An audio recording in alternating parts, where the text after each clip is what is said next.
Hello friends, हमने देखा था कोशिका के बारे में। ठीक है, उसके बाद हम आगे क्या देखते हैं कि जीवों में विभिन्न प्रकार की कोशिकाएं पाई जाती हैं। तो हम यहाँ पर मनुष्य शरीर की बात करते हैं। अगर मनुष्यों की हम बात करें तो मनुष्य में विभिन्न प्रकार की कोशिकाएं पाई जाती है। तो हम देखते हैं, हमने इलेक्ट्रॉन माइक्रोस्कोप की हेल्प से देखा था, सही इलेक्ट्रॉन माइक्रोस्कोप था, तो उसकी हेल्प से देखा था कि जीवों में कौन कौन से प्रकार की कोशिकाएं पाई जाती हैं। तो हम यहाँ मनुष्य की बात कर रहे हैं, तो मनुष्य में कितने प्रकार की कोशिकाएं पाई जाती हैं, तो हम यहाँ पर वो देखेंगे।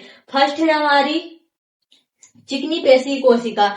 चिकनी पेशी कोशिका क्या होती है? तो चिकनी पेशी कोशिका हमारे शरीर के जो भी खोखले अंग, जो भी खोखला हिस्सा होता है वहां पर पाई जाती हैं। खोखली जगहों पर चिकनी पेशी कोशिका, जैसे मूत्राशय हो गया, गर्भाशय हो गया, अमाशय हो गया, हमारा श्वसन तंत्र हो गया, यहाँ पर ना हमारी चिकनी पेशी की कोशिकाएं पाई जाती हैं। और ये जो चिकनी पेशी कोशिका होती हैं ये अनैच्छिक होती हैं, अनैच्छिक क्रियाएं करती हैं। अनैच्छिक क्रियाएं क्या होती हैं? अनैच्छिक क्रियाएं ऐसी क्रियाएं होती हैं जिन पर हमारा कंट्रोल नहीं होता है, जिन पर हमारी कंट्रोल नहीं होता है, बिना इच्छा के जो चलती है। जैसे पाचन, हमारे शरीर में होने वाला ब्लड फ्लो जो होता है, हमारे शरीर में पूरा रक्त प्रवाह जो होता है वो अनैच्छिक क्रिया हो गई। सांस लेना, ब्रीदिंग, ये भी अनैच्छिक क्रिया हो गई।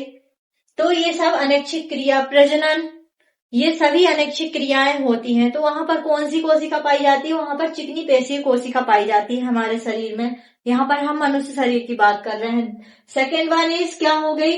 रुधिर कोशिकाएं। रुधिर कोशिकाएं कौन सी होती हैं? रक्त कोशिकाएं, जो हमारे रक्त में पाई जाती हैं, ब्लड में पाई जाती हैं। तो बहुत सारी कोशिकाएं होती हैं हमारे ब्लड में पाई जाती हैं। आरबीसी सुना होगा आपने, रेड ब्लड सेल्स। लाल रक्त कोशिकाएं पाई जाती हैं, श्वेत रक्त कणिकाएं पाई जाती हैं, प्लाज्मा सेल्स पाई जाती हैं। तो ये सब हमारी रुधिर कोशिकाएं होती हैं। ठीक है, और रुधिर कोशिकाओं में भी जो हमारी श्वेत रक्त कणिकाएं होती हैं वो भी दो प्रकार की होती हैं। एक होती है ग्रेनुलोसाइट, दूसरी होती है एग्रेनुलोसाइट। ग्रेनुलोसाइट जो होती है वो उसमें ग्रेन्यूल्स पाए जाते हैं, और एक ग्रेनुलोसाइट ऐसी कोशिकाएं पाई होती हैं जिसमें ग्रेन्यूल्स नहीं पाए जाते हैं। ग्रेनुलोसाइट जो होती हैं उनको भी फर्दर 3 टाइप में डिवाइड किया गया है, न्यूट्रोफिल, बेसोफिल और इस्नोफिल। 3 टाइप में डिवाइड किया गया है। और एक ग्रेनुलोसाइट जिसमें ग्रेन्यूल्स नहीं पाए जाते वो 2 टाइप की होती है। एक होती है मोनोसाइट, दूसरी होती है लिम्फोसाइट। ठीक है, हमने यहाँ पर रक्त कोशिका देखी, मनुष्य शरीर में पाई जाने वाली। तीसरी होती है हमारी तंत्रिका कोशिका। तंत्रिका कोशिका कहाँ पाई जाती है?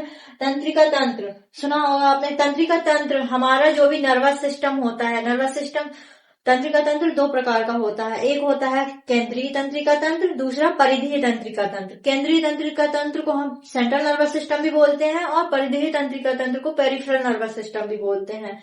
ठीक है, तो केंद्रीय तंत्रिका तंत्र में ब्रेन और स्पाइनल कॉर्ड आता है हमारा।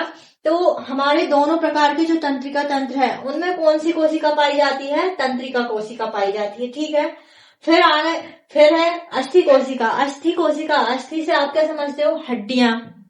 जो हमारी अस्थियां होती हैं वहां पर जो कोशिका पाई जाती है उसको बोलते हैं हम अस्थि कोशिका। फिर आ गया अंडाणु। ये हमारी अंडाणु भी हमारी कोशिका होती है। ठीक है, उसके महिलाओं में पाई जाती है। उसके बाद आ गया शुक्राणु। शुक्राणु पुरुषों में पाई जाती है। ठीक है, ये भी कोशिका होती है। वसा कोशिका। वसा कोशिका क्या होती है? Fat cells. फैट सेल्स जहां भी हमारी बॉडी में वसा जहां भी स्टोर होती है, जितनी भी वसा स्टोर करने वाली जगहें होती हैं वहां पर हमारी फैट सेल्स पाई जाती हैं, वसा कोशिकाएं पाई जाती हैं।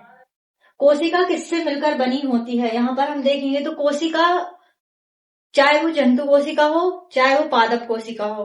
जंतु कोशिका मनुष्य में, एनिमल्स में, चाहे जंतुओं में पाई जाने वाली हो और चाहे पादप में पाई जाने वाली हो, तो उनके 3 गुण होते हैं। 3 चीजें ऐसी कॉमन होती हैं जो जंतु कोशिका में भी पाई जाती है, पादप कोशिका में भी पाई जाती है, मतलब पेड़ पौधों की कोशिकाओं में भी पाई जाती है। तो 3 गुण कौन कौन से होते हैं कोशिका के? तो 3 गुण होते हैं। फर्स्ट इज प्लाज्मा झिल्ली। कोशिका जो भी होगी तो उसमें प्लाज्मा झिल्ली पाई जाएगी। सेकेंड इज केंद्रक। केंद्रक पाया जाएगा उसमें। एंड थर्ड वन इज कोशिका द्रव्य। कोशिका द्रव्य पाया जाएगा। ठीक है, फर्स्ट हम पढ़ेंगे प्लाज्मा झिल्ली। प्लाज्मा झिल्ली सबसे बाहरी परत होती है जंतु कोशिकाओं की। सबसे बाहरी परत प्लाज्मा झिल्ली होती है, पादप कोशिका की नहीं होती। पादप कोशिका की सबसे पहली परत होती है कोशिका भित्ति, उसके बाद होती है कोशिका झिल्ली, ठीक है। और प्रोटीन और लिपिड से मिलकर बनी होती है प्लाज्मा झिल्ली। कार्बनिक पदार्थ, कार्बनिक अणु बोलते हैं जिसको, और गैसों का आदान प्रदान प्लाज्मा झिल्ली में विसरण की प्रक्रिया द्वारा होता है। विसरण की प्रोसेस क्या होती है, तो विसरण की जो प्रक्रिया होती है उसमें गैसों का आदान प्रदान उच्च सांद्रता से निम्न सांद्रता की ओर होता है, हाई कंसंट्रेशन से लो कंसंट्रेशन की ओर होता है। एग्जाम्पल के लिए हम क्या ले लेते हैं, परफ्यूम। हमने यहाँ पर प्लाज्मा झिल्ली पढ़ी। प्लाज्मा झिल्ली हमारे कार्बनिक अणु से मिलकर बनी होती है। प्लाज्मा झिल्ली सबसे बाहरी परत होती है जंतु कोशिका में पाई जाने वाली, प्रोटीन और लिपिड से मिलकर बनी होती है और विसरण की प्रक्रिया करती है, गैसों का आदान प्रदान करती है। किसके द्वारा, विसरण की प्रक्रिया के द्वारा। अब हम देखेंगे यहाँ पर विसरण और परासरण हमारे दो टर्म होते हैं। तो विसरण की प्रक्रिया क्या होती है, तो विसरण ऐसी प्रक्रिया होती है जिसमें गैसों का आदान प्रदान होता है। और गैसों का आदान प्रदान कैसे होता है, तो गैसों का आदान प्रदान उच्च सांद्रता से निम्न सांद्रता की ओर होता है। उच्च सांद्रता से निम्न सांद्रता की ओर गैसों का आदान प्रदान होता है, तो उस प्रक्रिया को हम क्या बोलेंगे, विसरण। और सेकंड वन इज हम क्या पढ़ेंगे, परासरण। परासरण कैसी प्रक्रिया होती है, तो ये भी विसरण की जैसी ही प्रक्रिया होती है, लेकिन इसमें गैसों का नहीं, इसमें जल के अणुओं का आदान प्रदान होता है। जल के अणुओं का आदान प्रदान उच्च सांद्रता से निम्न सांद्रता की ओर होता है। और इसका एग्जाम्पल हम देख सकते हैं, जैसे परफ्यूम। परफ्यूम की बोतल जो हम परफ्यूम लगाते हैं उसमें भी अणु जो होते हैं बहुत ही उच्च सांद्रता से भरे होते हैं, हाई कंसंट्रेशन से भरे होते हैं। और जैसे ही हम उसको स्प्रे करते हैं तो जो हाई कंसंट्रेशन थी अणुओं की, परफ्यूम के जो भी अणुओं की थी, हाई कंसंट्रेशन थी, तो वह उच्च सांद्रता से निम्न सांद्रता की ओर हमारी वायु में गति करेंगे। हम पढ़ेंगे परासरण। हम यहाँ पर परासरण देख रहे हैं, तो आगे हम देखेंगे इसमें विलयन। विलयन क्या होता है, परासरण जल के अणुओं का तो होता है, परासरण जल के अणुओं का आदान प्रदान उच्च सांद्रता से निम्न सांद्रता की ओर। तो हम देखेंगे यहाँ पर विलयन। यहाँ पर हम देखते हैं विलयन। विलयन क्या होता है, तो विलयन दो या दो से अधिक चीजों से मिलकर बना होता है। दो या दो से अधिक चीजें होती क्या क्या है, तो ये चीजें होती हैं विलेय और विलायक। विलायक, विलेय क्या होता है, विलेय ऐसी चीज होती है जिसमें घोला जाता है, और विलायक जिसको घोला जाता है, जिसमें, जैसे एग्जांपल के लिए हम लेंगे जल। जल में हम किसको घोलेंगे, शक्कर को, तो जल में घोला जाता है, तो जल यहाँ पर क्या हो गया, विलेय। और शक्कर को घोला है, तो शक्कर या नमक क्या हो गया, हमारा विलायक हो गया।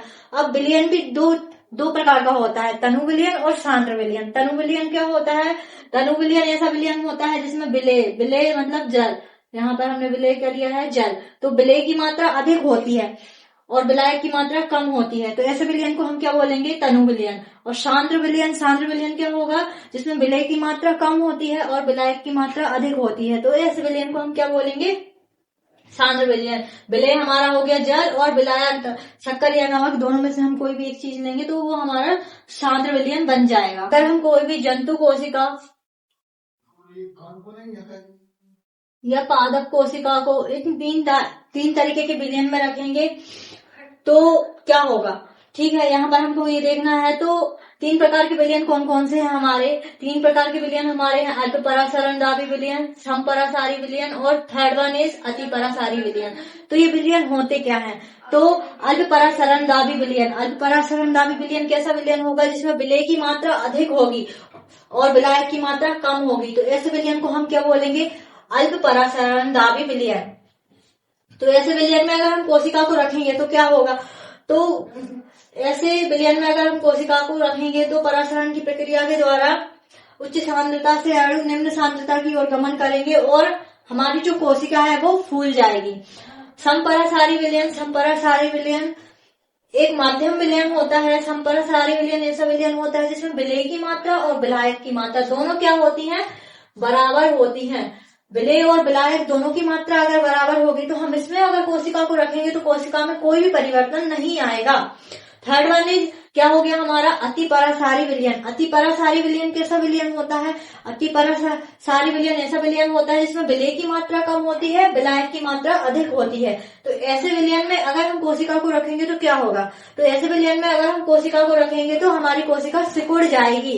एग्जाम्पल के लिए हम किशमिश को ले सकते हैं। तो हम जब भी किशमिश को देखते हैं तो इन तीनों विलयन में रख के आप एग्जाम्पल देख सकते हैं। जैसे किशमिश को अगर हम तनु विलयन में रखेंगे, अल्प परासारंगाभी विलयन, तनु विलयन जो हमारा हो गया, जैसे नमक पानी का विलयन हो गया, नॉर्मल जल में अगर हम रखेंगे, हम किशमिश को इन तीनों एग्जाम्पल में रख के देख सकते हैं। हम यहाँ पर देखेंगे अल्प परासारंगाभी विलयन में अगर हम किशमिश को रखेंगे, तनु विलयन में रखेंगे तो किशमिश हमारी क्या होगी? फूल जाएगी। फूल जाएगी, क्यों फूलेगी? उसमें परासरण की प्रक्रिया होती है। परासरण की प्रक्रिया क्या होती है? उच्च सांद्रता से निम्न सांद्रता की ओर अणुओं का गमन करना, तो हमारी किशमिश फूल जाएगी। सेकेंड वन इज समपरासारी विलयन। समपरासारी विलयन कैसा था? जिसमें विलेय और विलायक दोनों सेम थे। तो अगर हम इसमें किशमिश को रखेंगे तो वो उसमें कोई भी परिवर्तन नहीं आएगा।